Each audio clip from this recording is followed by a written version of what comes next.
Meus queridos, nós estamos no quarto domingo do tempo da Páscoa. Neste quarto domingo, a igreja reza pelas vocações sacerdotais e religiosas, porque neste quarto domingo a igreja coloca como título desta celebração litúrgica o Bom Pastor. Então, chamamos esse domingo do Domingo do Bom Pastor. Por quê? Porque nos 3 anos litúrgicos, a igreja aos domingos, de 3 em 3 anos, vai repetindo os textos litúrgicos. Nos 3 anos, nós proclamamos o Evangelho de João, capítulo 10. Cada um desses 3 anos, um pedacinho desse capítulo 10. E o capítulo 10 do Evangelho de João é a grande parábola do bom pastor. Nós estamos no ano A. Então nós acompanhamos hoje a proclamação do comecinho do capítulo 10. Capítulo 10, versículos do 1 ao 10. Hoje o evangelista João, ele compara Jesus com uma porta. Parece um pouco engraçado ou curioso, né? Mas ao longo de todo o evangelho de João, quem estuda a Bíblia, vai percebendo que João ele vai comparando Jesus com imagens, né? Na quaresma nós escutamos por 3 domingos o Evangelho de João, e cada domingo também João comparou Jesus com uma imagem de algo. Por exemplo, ele dizia que Jesus é a água viva, comparou Jesus com água para dizer que somente em Jesus é que o ser humano encontra a saciedade plena daquilo que busca, que é a felicidade. Depois comparou Jesus com a luz do mundo, comparando Jesus com uma luz, uma vela, que ilumina e que possibilita, diante das trevas, que nós enxerguemos. Por que João compara isso? Para falar que somente quando estamos em Jesus é que nós enxergamos o que é a verdade, entre aspas, e de maneira redundante, a verdade verdadeira das coisas, né? Também João comparou Jesus na quaresma, no episódio da ressurreição de Lázaro, como a ressurreição e a vida. Ele é a ressurreição e a vida, porque somente por ele nós ressuscitaremos para a vida eterna e não para a condenação eterna. E hoje João comparou Jesus com uma porta de um redil ou um aprisco. Primeiro a gente precisa entender, para entender no que consiste essa porta. Nós precisamos entrar no Evangelho. O Evangelho foi escrito há mais de 2000 anos, e foi escrito sob um contexto bucólico, pastoril. Então a gente precisa entender. Talvez aqui não tenha ninguém que cuide de ovelhas, né? Então a gente precisa estudar para entender um pouquinho. O que é o redil, o que é o aprisco? Redil ou aprisco é um lugar fechado, geralmente no tempo de Jesus, por rochas, por pedras. Nesse lugar existe uma única porta, onde as ovelhas, quando cai o dia, ao entardecer, as ovelhas são levadas, cada grupo de ovelhas por seu próprio pastor, a este lugar, porque a noite representa ameaça para as ovelhas. Do lado de fora do redil ou do aprisco, durante a noite, estão os animais predadores, estão os lobos e tantos outros. Por isso, cada pastor que tem um grupo de ovelhas aos seus cuidados, deve levar ao entardecer as suas ovelhas para este lugar fechado, que tem essa porta, e a porta é fechada quando a noite começa. Muito bem, esse é o contexto do Evangelho. O redil ou o aprisco, onde encontram-se as ovelhas. Quem coloca as ovelhas dentro é o pastor. O pastor é aquele homem que é responsável por aquele grupo de ovelhas. E aquele homem, ele vai convivendo com as suas ovelhas, para que cada ovelha que ele vai dando nome a cada uma delas, possa reconhecê-lo de longe, né? Bom, quem tem cachorrinho em casa sabe que quando você chama o cachorro pelo nome, o cachorro atende. Não sei se todo mundo aqui tem cachorrinho, né? Geralmente gato não atende muito, né? Mais disperso, né? Mas o cachorrinho você chama, ele já... Por quê? Ele é um ser racional? Não, ele se condicionou de maneira irracional à sua voz e ao seu chamado. Se você não acostumasse-o a chamá-lo, ele não atenderia a sua voz. Isso vale para as ovelhas, né? O pastor, ele acostuma as ovelhas a ouvir a sua voz. Isso é muito importante. Por quê? Porque ao entardecer, as ovelhas estão misturadas, as ovelhas de diversos pastores. Mas ele deve chamá-las para levá-las ao aprisco ou ao redil, né? Então, quando ele emite aquele som que já é do conhecimento irracional daquela ovelha, ela vem até ele, né? Jesus utiliza-se desse fato. Isso aí é uma coisa concreta, minha gente. Depois pesquise na internet, isso acontece de verdade, né? Ele junta as suas e leva para o aprisco ou para o redil. A noite segue, quando amanhece, elas estão todas no redil, enquanto ele não as chama. Quando um pastor tem um número muito grande de ovelhas, não é possível chamar cada uma por nome, mas ele emite um som. Elas saem do aprisco e vão até ele, cada pastor em um lugar diferente. É uma coisa fantástica. E Jesus está comparando o texto de hoje com essa situação bucólico-pastoril, mas ele tem uma mensagem concreta para a nossa vida. Primeira coisa, ele diz assim: quem não entra no redil das ovelhas pela porta, mas sobe por outro lugar para tirá-la, é o ladrão e o assaltante, porque o pastor das ovelhas entra pela porta. O que ele está mostrando, né? Se nós lermos ao longo do capítulo 10 inteirinho, na parábola do bom pastor, nós vamos ver que Jesus, ou o evangelista João, ele vai colocar algumas ameaças às ovelhas. As ovelhas, elas correm perigos, porque são animais frágeis. Qual o primeiro perigo das ovelhas? O primeiro perigo são os assaltantes e os ladrões, né? Quando o porteiro daquele determinado redil fecha a porta, ainda assim, quando quem é ladrão e quer roubar a ovelha, entra por outro lugar, né? Então a primeira ameaça que o Evangelho coloca, que é esse o capítulo 10, o comecinho do capítulo 10, são os ladrões e os assaltantes. As ovelhas estão no redil, mas ainda correm risco por causa dos seres humanos que podem roubá-las. As primeiras ameaças. Outra ameaça que nós vamos perceber no Evangelho de João, aí você tem que ler na sua casa, do versículo 10 em diante, são os predadores, como eu já falei. E o Evangelho coloca o lobo como um predador. Qual é o risco, né? Esse primeiro risco, o primeiro inimigo, que são os ladrões e os assaltantes, eles são ameaças para quem já está no aprisco. Os lobos são ameaças para as que estão fora do aprisco. Se alguma ovelha, né, acontecer de alguma ovelha não for guardada no aprisco durante a noite, ela vai amanhecer morta, porque o lobo vai atacá-la, e ela não tem instrumento suficiente para detê-lo, vai amanhecer morta. Então o lobo é a ameaça fora do aprisco.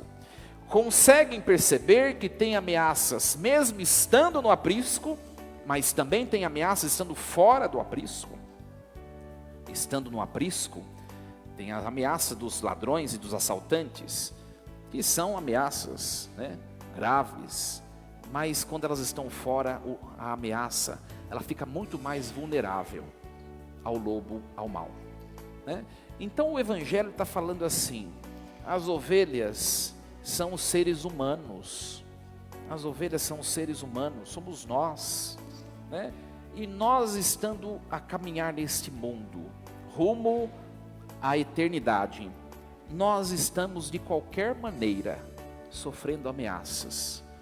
O redil ou o aprisco é a figura da igreja, também é a figura do céu, da igreja celeste, né? A igreja peregrina, que é a nossa igreja com a qual nós caminhamos, nos dá segurança, sim, mas se nós nos distanciarmos do pastor, nós também somos vulneráveis aos ladrões e assaltantes. O evangelho de hoje, ele quer que nós reflitamos onde nós estamos, no aprisco ou fora dele, né? E depois disso ele quer que reflitamos uma outra coisa, tá? Jesus depois vai dizer que quando amanhece o pastor chama, as ovelhas saem e as ovelhas seguem, ele vai à frente, o pastor das ovelhas, para defendê-las de ameaças durante o dia, que também existe, mas ele está lá para defendê-las, né? Jesus contou essa história e os discípulos não entenderam.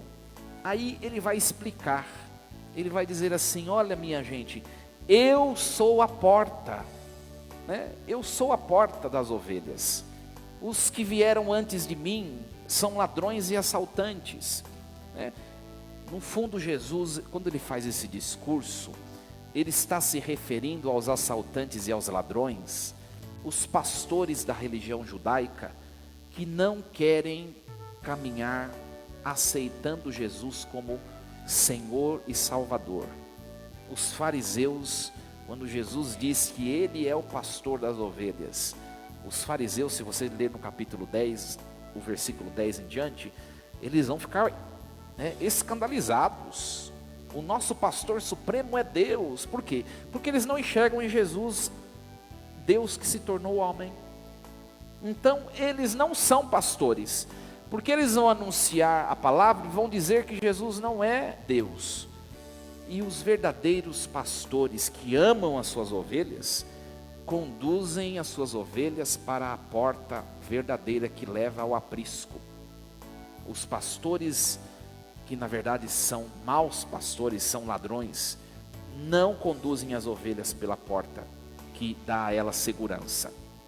Se você pegar na sua Bíblia também em casa, tem 2 textos do Antigo Testamento que vai mostrar esses falsos pastores ou esses assaltantes e ladrões, né? Primeiro texto é Jeremias capítulo 23. Olha só o que diz, chama-se Oráculo aos maus pastores. Ai dos pastores que deixam perder-se e dispersar-se o rebanho da minha pastagem. Vós dispersastes o meu rebanho e o afugentastes, não cuidastes dele. Tem um outro texto que é Ezequiel capítulo 34, e Deus diz assim: vede, eu mesmo vou procurar as minhas ovelhas e tomar conta delas, como o pastor deve tomar conta do seu rebanho, de dia, quando se encontra no meio das ovelhas dispersas. Assim eu vou cuidar das minhas ovelhas e resgatá-las dos lugares onde foram dispersadas. Então, esses 2 textos vão falar de maus pastores. No fundo, quem é um mau pastor? Que o evangelho de hoje compara com os ladrões e assaltantes. São aqueles que não guardam suas ovelhas no aprisco e não passam pela porta. E a porta é Jesus. Quem aqui é mãe ou pai? Ergue a mão. Muito bem.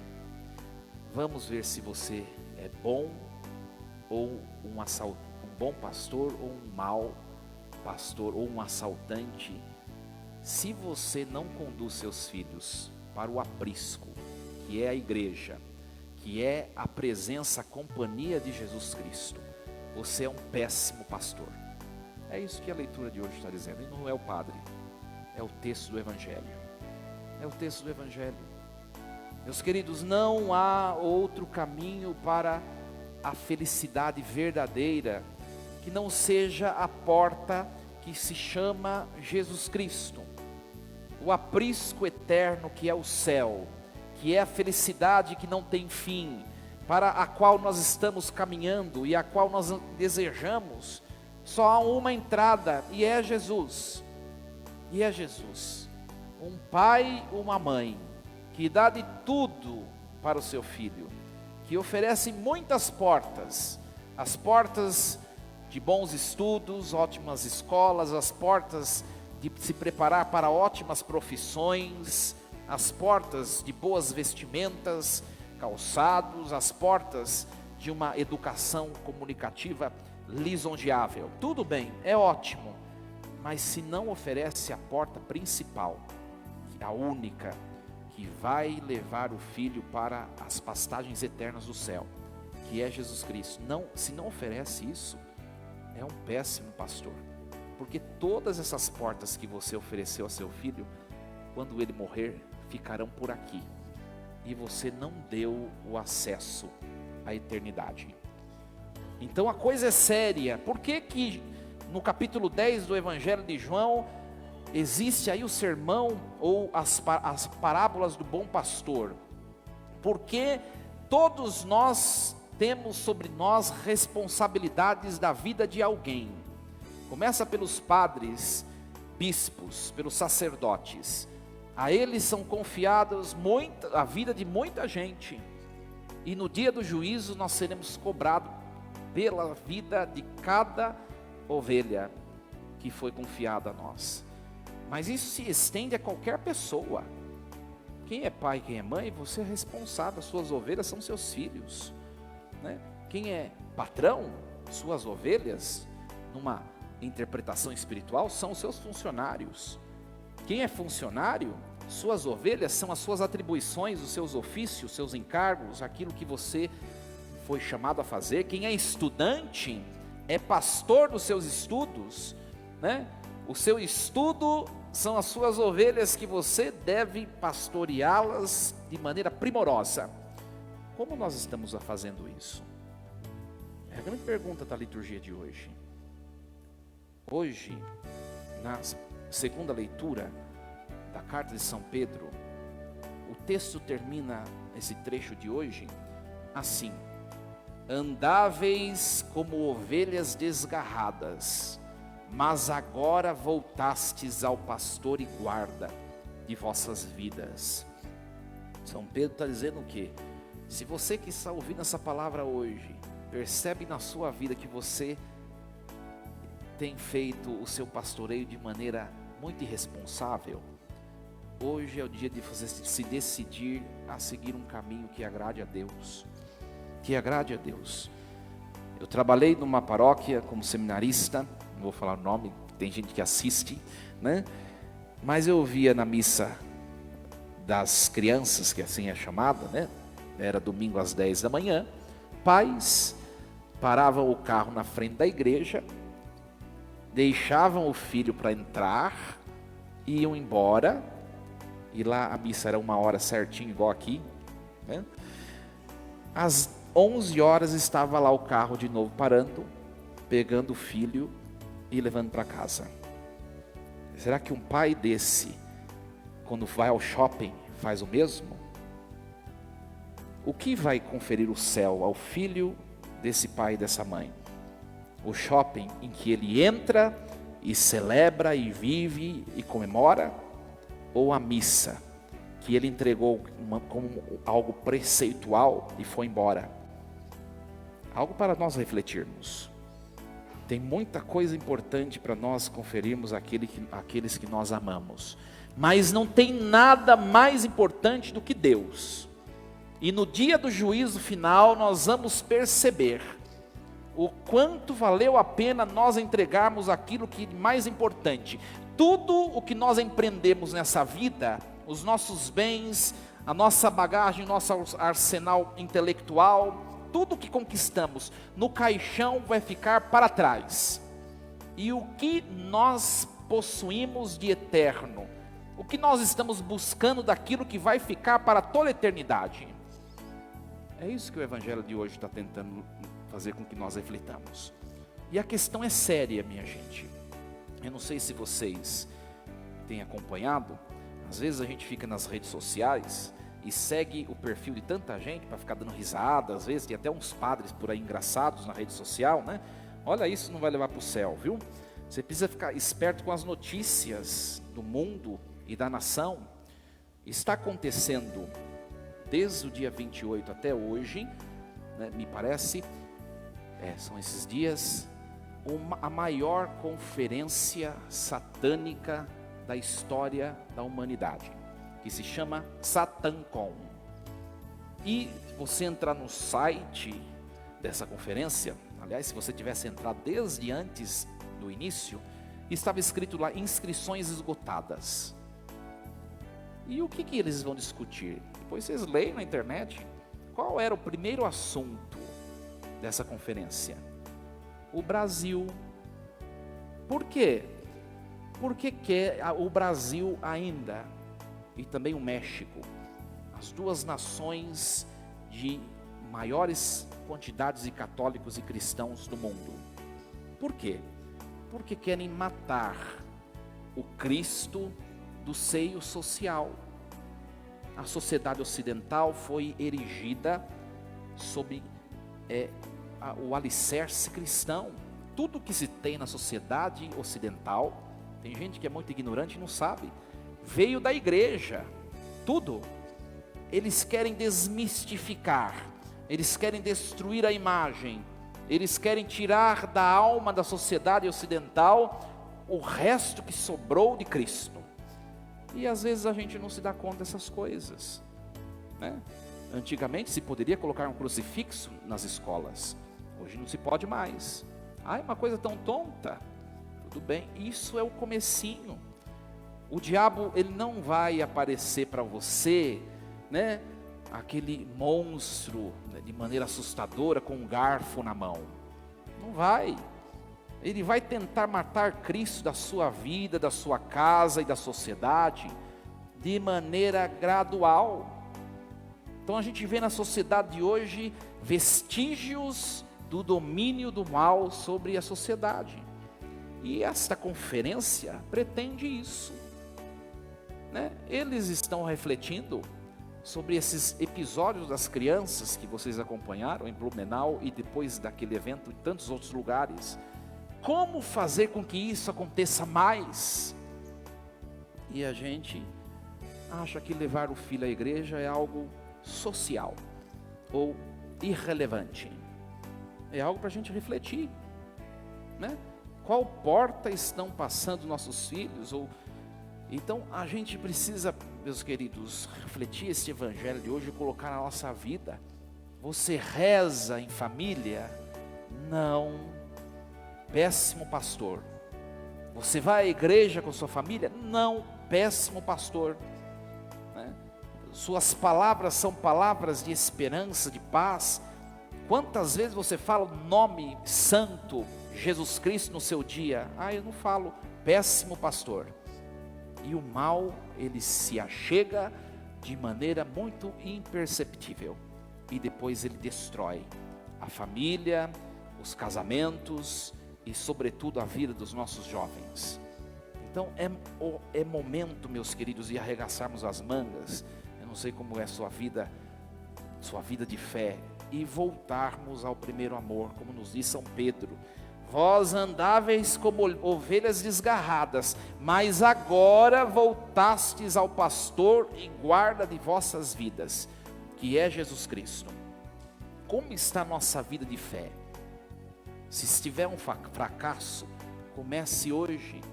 Se você é batizado, tem um sacramento de iniciação e faz tempo que não vem à igreja, busque um sacerdote para se confessar e comece a caminhar temendo mais a Deus, porque o mal está solto por aí. E o que nós vamos fazer para defender na nossa vida, né? Eu também me refleti um pouquinho sobre essa questão de tantas pessoas que estão nessa conferência, né? O que leva um ser humano a adorar ao Satanás? O que leva? O que leva? A glória e os benefícios desse mundo, né? E se você, depois vocês dão uma vasculhada lá, só não clica, viu? Senão o mal vai atrás de você, né? Mas dá uma vasculhada lá, vocês vão ver, né? Os objetivos de quem segue a glória e a prosperidade nesse mundo. Minha gente, a vida humana neste mundo dura quanto tempo? 80, 90, 100 anos. O que é a eternidade? Eternidade, né, é o antônimo de tempo, né? Mas para a gente entender, eternidade é um tempo que não tem fim. Eu escolho 100 anos da minha vida com prosperidade, com dinheiro, com glória neste mundo, e escolho um tempo que não tem fim, que vem depois da morte, no sofrimento eterno. Será que vale a pena? Eu acho que não. Então, que a palavra de hoje possa ecoar nas nossas vidas e que nós olhemos para nós e percebamos o que eu posso dar de passos.